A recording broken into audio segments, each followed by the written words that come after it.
Gun extensions, hair extensions, playing with switches, hairpin triggers. She extended her lashes, spread her legs. He took Viagra to extend his passion. But for some reason, within our generation, we still can't find love that is longer lasting. Young Christians have become extensions, branches of the prosperity gospel, false teaching, preaching, extending into the music, into our actions, into the fashion, because we're not fashioned to be extensions of God's presence. If we say we are, we just reaching. When we look to sell the art we create for God to gain money, are we doing it for him or for us? This is what leads to compromise and poor decisions. Everybody in the church trying to market themselves and sell something. We not living in his power. We just broken extensions, cords wrapped around our necks because we've choked out the truth, poisoned the Christian youth. Everybody saying we love Jesus with our mouths, but in our hearts we just looking for success, ambitious for attention. Church has become a worldly exhibition, so much division, Christians in competition. Everybody's right and wrong because we all supposed to be on the same mission. This all extends back to the fallen.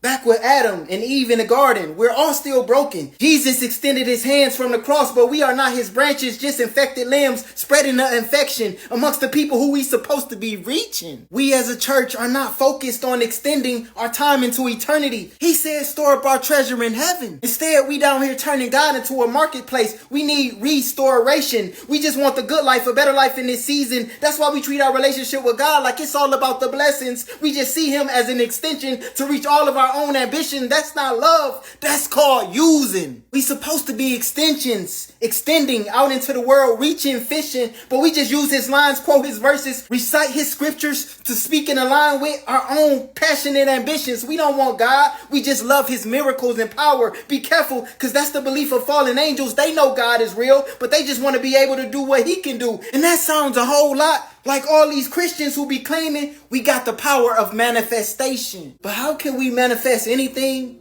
when we can't even extend our own existence? How you gonna manifest anything into your life and you can't even extend your life? How you gonna name it when you can't even claim that? How you gonna decree and declare when the only reason you breathing is because of Jesus? Our own name is meaningless. In and of ourselves, we powerless. All of these young Christians speaking about killing demons when demons not even scared of us. If God was to unextend his hand, they touching us. That should leave us speechless. Instead of being so braggadocious. We don't got no power. Without Jesus extending himself, our lives would be over. But we've taught the world that Jesus offers extensions and death could be tomorrow. He's already overextended himself. All the time we got left is borrowed. So today is the last day to decide whether or not you're going to extend your heart and truly serve him. He didn't die to pay for the life that we wanted. He bought us to extend our lives so that we could lay it down for him. Quit buying the lies. Time is short and we don't get no extension.